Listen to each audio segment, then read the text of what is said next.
Welcome to another edition of ECSE Hockey Decision Makers. I'm pleased to be joined by Colgate head coach and an alumnus of Colgate, Mike Harder.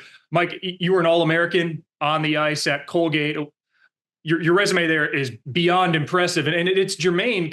My first question is, how does your experience on ice as a Raider inform how you wanted to approach your time behind the bench there? Yeah, that's a really good question. I think the way I think the game and approach all of it is definitely informed by my interactions with Coach Vaughn, the guy whose spot I eventually took 30 years later. I love this school. I love Colgate. It's taught me so much and it's given me so much. So I always joke it'd be almost impossible to coach at another place because it wouldn't feel genuine when I'm selling it to a prospect or a potential recruit. It's amazing. For example, Phil, last night, and we did this in the 90s when I was here, but I think our guys are doing it better. Our guys after practice, they throw on these neon, horrible looking tracksuits from looks like they're in Florida in the early 80s. And I'm like, what the heck is going on? And I click my TV on later to check the score of the basketball game. Colgate was playing Army at home in the playoffs. And I see these 12 or so idiots in the top row with sunglasses and their tracksuits on. I'm like, well, it's just great. It's amazing. And I love this school. I think one of the things that I learned being here is that there's space for everybody to succeed here. Like there really is. Some of our seniors are living with a senior basketball player or a fifth-year basketball player, and they're tight and they care about each other. And that's this community here. So getting back to your original question, that's what informed me and molded the way I think about Colgate and really about college sports. And you touched on it. You took over for Don Vaughn, coincidentally, for whom you played in his first season back in 1993. Right. A guy who not just has more wins than anybody in program history, but more wins behind the bench than any other coach has games coached. I mean, it's a staggering legacy. But right. How do you continue that legacy and balance that while establishing, your own identity and approach to playing winning hockey, but also developing young men? Yeah, that's a good question, especially in this time of the NCAA landscape changing so quickly too. Well, first of all, one of the things he taught us was it's okay to have fun, right? Like I always say, you play hockey, you don't work hockey. And that's one thing Vonner definitely taught us. He was great with that. We didn't know if we are going to get, a hard skate one day, a bag skate one day, or be out on the pond playing pond hockey, right? He kept us on our toes and that was really fun. And we made sure practices were great. But I think a big part of it is I really felt like family here. I felt like he really genuinely cared about us. He knew us. And that resonated when I was an assistant coach with him. I came back and my parents were visiting. And I didn't know if Vonner really knew my parents that well or anything. And I was doing something, running around, and I come back into the lounge and he's got my mom and dad in there and he's just holding court with my parents. I thought, it's amazing. He remembers from, 20 years ago who my parents were and connecting my hometown, all that. So I think that culture building that he did is something, I like to take forward for sure. And I heard about something you do with other alumni, with them reading lineup cards for the game. What's the story there? Yeah, it's an opportunity. So again, it was from the Boys on the Bus, this Oilers thing in the 80s that we had. It was before YouTube, but somebody got a hold of this. My good buddy Billy Back, he's a class of 98. We love this documentary about Gretzky and the Oilers, and we noticed Sather would come in, the GM in the 80s for the Oilers, and he'd read the starters and they'd go yay or boo for, boo the bad guys and yay the good guys. So then we had Vonner do it in the 90s. Vonner would do it for us, which was awesome. But then I thought, man, let's take it one step forward because Colgate's we rely on our alum network in a huge way. So we're like, well, let's get the guys involved, the men and women here that went to this school, that played in this program. So now we have an alum come in and read the game card. Now, the challenge of that is sometimes an alum will come in and it's usually he'll wax poetically about his time as a beta or a theta chi in the 60s, and hold court in the middle of the room, but we're on a schedule, right? So we love when they come in, but sometimes it gets us off our game plan a little bit, which is also fine too. It's all part of our community. So they come in and they do the boos and yays and get the starters fired up. But it's great. It's creating that sense of community with our alum network. Well, and similarly, last year, your first as a head coach, you instructed your own players as they left for Christmas break to come back with some of their eight under photos. I'll let you share what you did with those, but also I'm curious as to what prompted that and what you hope to get out of it. Yeah, it's a funny thing. When you're squeezing your stick, you don't necessarily play that well. And I like our players to make plays. And as a staff, we always talk about make plays, make plays. And it's amazing how much more courageous your players are when they know if they make a mistake, they're coming back to the bench to feel compassion, right? They're coming back to feel love instead of being berated or yelled at. So we didn't get off to the best of starts last season, our first year as a staff. So I had this idea that we just needed to play. You'll hear it from me a lot if you hang around with me or around me enough. It's like make plays, just play the game, play free, all that sort of stuff. So at Christmas, the boys went home and I had their parents, I had them ask their mom or their dad to send a picture to us of an 8U picture, or a picture they liked when they were a kid. And we had some great ones. And then we had them all framed. And then when they came back, we had them above their stalls. So all over, 26 of them all over.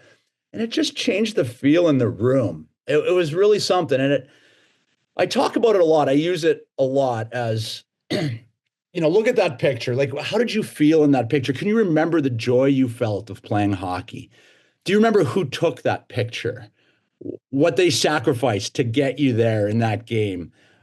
In that locker room, who tied your skates that day? Who taped your stick? And it's honestly, it's the cutest thing ever. Like you see like a picture of Ryan Sullivan, his like pudgy little face, and he's just so happy to be in the locker room after a game with sweat coming down.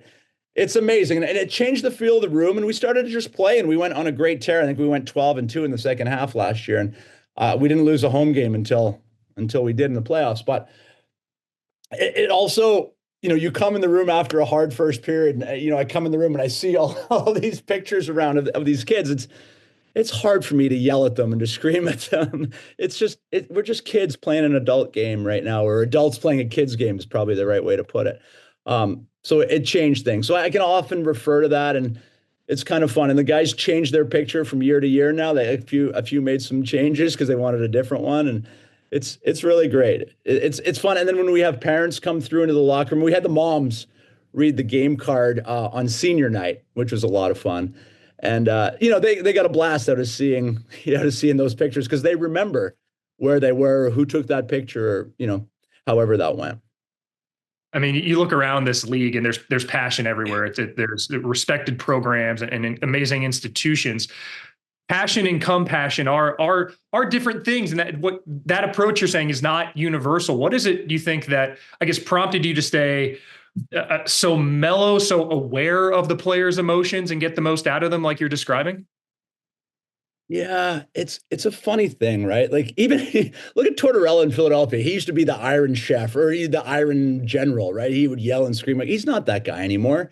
He's got nothing but compassion, so it would seem. Every time the camera goes to him, I'm a huge Jets fan, so when the Jets beat him last night, the camera keeps going to Torts, and he's just like, it's okay, we'll fix it. They didn't last night, but so that compassion and that leading with kindness and empathy, we talk about it all the time. And well, I could really go deep on this, but like in a world where I think young men are taught to, chase the dollar, and empathy is weakness and kindness is a scourge. And, I think it's the opposite. I think as a coaching staff, we can teach our guys to be kind and empathetic and lead with compassion. And that's what our group does. Now, that's not to say we can't be really, really hard to play against and run a guy through the end boards or, cross check a guy in the face once in a while well, maybe not that far, but it's not to say that, but it's to say like,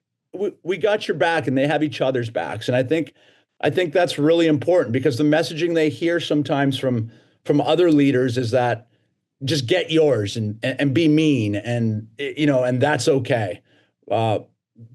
But for us as we're leaders, our staff, we see the kids way more than professors or therapists, and sometimes even more than parents. And these kids are 19 to 23, 24. They're forming, right? We're forming them. I remember how Coach Vaughn helped form me. And he did it through compassion and through telling stories and caring. So we just want to keep paying that forward. And in your days, you were a captain yourself, 96, 97 season. What characteristics do you look for in those that you Hmm. assign, or I don't want to say maybe assign, but you want to be the leaders on your team? Yeah, that's an interesting question. I think about that a lot. And this might be somewhat tangential, but I think about when I was dating my wife, when we first started dating, we'd go to her grandparents' place, and her grandfather was a Marine in the Pacific Theater, Captain Beck. I recognized right away, not that they're just wonderful people, but when we would leave, both her grandfather and grandmother would walk us out to our car outside and make sure we got away safely, right? My grandmother still does it. Well, I visit her, another huge Jets fan. We have that in common. We're having a great season, me and my grandmother. She does the same thing. She can't quite make it out, but she'll go on her deck, on her patio, and make sure we get in our cars and wave. And for me, what I'm getting at, I guess, Phil, is that leadership is hospitality. You know, it's it's caring about the group. We have a great leader in Reed Irwin. He's the last one off the bus all the time, and it's not just that he's the last one off the bus. I'll look over my shoulder and he's picking up on the way to the game. He's picking up trash. He's getting off the bus to play his game. If there's a bottle on the ground or anything, he's picking up trash and throwing it away. He's doing those little things. He's usually the last guy to eat at a meal. Our leadership group is that way. For me, that's what leadership is. It's empathy, it's kindness, but it's also in a lot of ways it's hospitality. It's our seniors taking care of our first years. At a school like Colgate, especially, we have a small roster. If our first years aren't playing well, we're not going to have a good season because we're not that deep, right? Our first years have to play. That's one of the selling points of coming to Colgate. Like, you're going to get opportunity to play. So the quicker our juniors and seniors can bring our underclassmen into the group, the better it is. And that's, again, I think it might sound funny, but it's hospitality. To me, that's what leadership is. It's understanding, it's being there for each other. And this year's team, as a neutral, it's objectively fun to watch. It feels like, at least in ECAC play, you guys have more goals than anybody. It feels like Yeah. every other game is 6-5, 5-4, Right. 5-3. We give up a lot of goals too. Well, I do have a planned follow-up to this, but to what do you attribute that, higher scoring than most outcomes? Yeah, I think it might be the way we practice. We love to possess the puck. Like, all of a sudden, you know how it is. Like, in the offensive zone, suddenly you have a ton more energy, right? When you have the puck on your stick, you suddenly have a lot more hop in your stride. We love to possess. We're also trying to recruit kids that can play, like sticks, kids that think the game. But again, it comes back to my first point of, like, just having a super long leash and knowing it's okay if you make a mistake. You're not going to get yelled at when you come back to the bench. You might get a little bit of a stare down from me, but it's kind of with a wink and a smile. I tell our guys, I beg our guys, please stop making sauce passes or backhand plays, especially in our zone. Please stop. Please stop. And it becomes almost a joke right now. If we pick off a pass from another team because they use the backhand, they're like, "See, I told you." You know what I mean? It's the guys are bought in. And there is some push and pull, but the guys make plays, and again, we just harp on it, and it doesn't always work. Like, listen, we lost to Cornell in December this year in overtime. They had a 3-on-0 on the way back, and it's not just that it was a 3-on-0. Like, I mean, it was a 3-on-0 from pretty much their hash marks all the way back. Like, they zipped it around, and our goalie actually got a piece of it. He almost made the save, but it's those things, and being okay with that. Like, we went for it, and we're okay with it, and we're not going to yell at the D for pinching, or we're not going to yell at the forwards for trying to make a play. So it keeps coming back to that. Like, and I think our guys feel it. Maybe they thought it wasn't genuine at first. I think they thought, like, this is staff. Are these guys for real? They're okay with our trying to make a play here, or jumping up. Our D like to jump all the time, and teams are on that. But yeah, I think it has to feel genuine, and the guys have to know it's okay to try to make plays.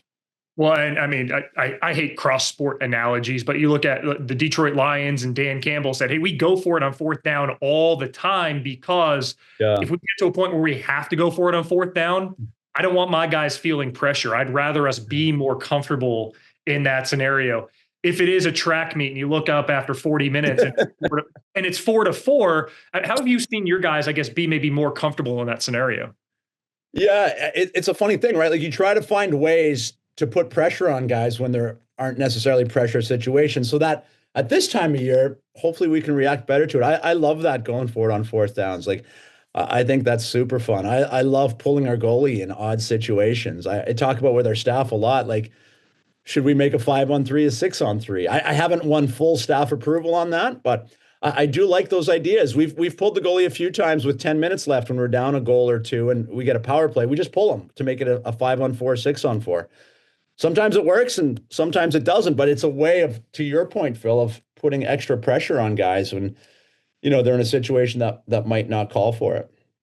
Well, I was trying to think which game it was last night that we saw a 6-on-3 power play in the NHL. I did see your Jets win 4-0, but I can't remember what Yeah. it was last night. But 6-on-3, it is fun hockey if you don't have vested interest. But I mean, not to toot your horn, coach. I mean, you look at the all-time Colgate record book. You search HARDR. You got two Harders who are making an appearance, but you yourself are at top of the points list, 214 all time. How much of that, high scoring, high octane approach you think is a byproduct of a guy behind the bench who was a decent attacking player back in his own day? Right. I think that's there's nothing better in the world than scoring a goal or being part of or setting up a goal, right? So we try to do that. I think also I probably spent my career complaining about our goalie, blaming our goalies and our D because it was never my fault. I had my guy all the time, I'm sure. So yeah, so I let our other guys run that. I think there's a lot of validity to what you said, Philly. It's just fun, right? Like we're also trying to build a fan base here. It's hard, right? We're in a really small town. I think a lot of schools feel this. There are other things for students to do. We're trying to get students in the building. So I think if we can play a fun game where, like you said, a track meet or high octane, I think that's great. I think people want to see goals. They'd rather see the 6-4 game or 6-5 game than the 2-1 game that the ECAC normally plays. Now, is it great for my gray hair or my heart rate? Maybe not, but on the outside, I gotta at least look like I enjoy it. So yeah, And that's the challenge. the game I was thinking of was Lightning Sabres, which was 5-5 after two periods, and then ended up on a 5-on-3 with an empty net, so 6-on-3. Listen, if we're up in the booth and we get that something like that in Lake Placid, it's going to be fun for anybody Right. watching. But also, I mean, you guys shut out Clarkson at Shield Arena 2-0. So you have those in you. Sure. What's the confidence level that your boys can kind of change gears in a high stakes scenario if things are a little cagier and goals are more at a premium? Yeah. Like most good teams, we like to think that we can play it anyway, right? We like to think that, yeah, sure, we can score 6 goals if we need to, but we can also shut down. We have some great shutdown teams. We have players. We have Tommy Bergslund, Reed Irwin, Brett Murner, even Mikey Newmeyer. Like these are great players that can shut you down. And we got some other ones coming. Or Jacob Napier, he's a great one. Fernandez is another great one. So we think we can play it both ways. It's just what's more fun, right? So for the most part, we're going to open it up and play. And sometimes our goaltending is really good and sometimes it's not, and we got to like figure it out, right? So that's another part of it, but I think it just comes down to what we'd rather do. I know our staff would probably rather, be a little more in control and be a little more responsible with the puck. And like most teams, we talk about puck management. If you could manage the puck, you can manage the game, but that's not always the most fun way to go. Well, you mentioned last year coming out of Christmas break with the 8 youth photos, team got hot. This year wasn't dissimilar. 8-2-1 in that January, February stretch. Probably the best string of results this season. What do you need to bottle up from that window to string together positive results? Get a couple more weeks of hockey with this team. Yeah. Well, I mean, you look at any team that's good, they have a good goalie. Like our goaltending was fantastic during that stretch. It really was. And it's easy to say, right? Like I look up most goals against, and this is just who I am. I'm always like, boy, he should have had that, right? I say it to Nelly, our goalie coach, all the time, like, geez, Nelly, he should have had that, right? He's like, are you crazy? There's no way. He couldn't see it. It was a break, it was a 3-on-0. I'm like, yeah, he should have had it though, right? Right there. So, yeah. Why wasn't he anticipating that back door?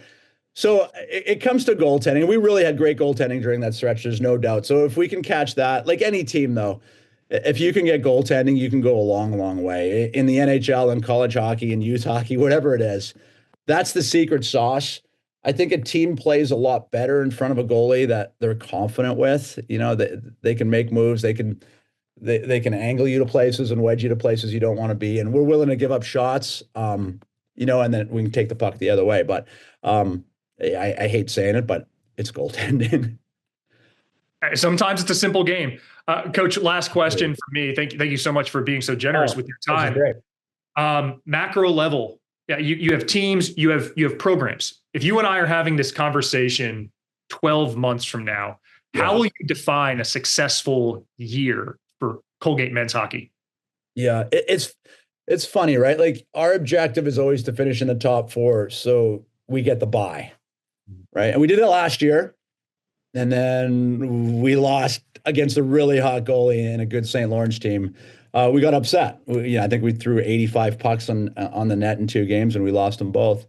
And the things that really hurt instruct, and that really hurt. So this year we finished in the top 4 again, right? So according to my formula, that would be a successful season, but it's simply not. Like if we don't make it to Lake Placid and compete for an NCAA bid, like it's not. And I think if we're doing our jobs correctly, that bar will keep moving higher.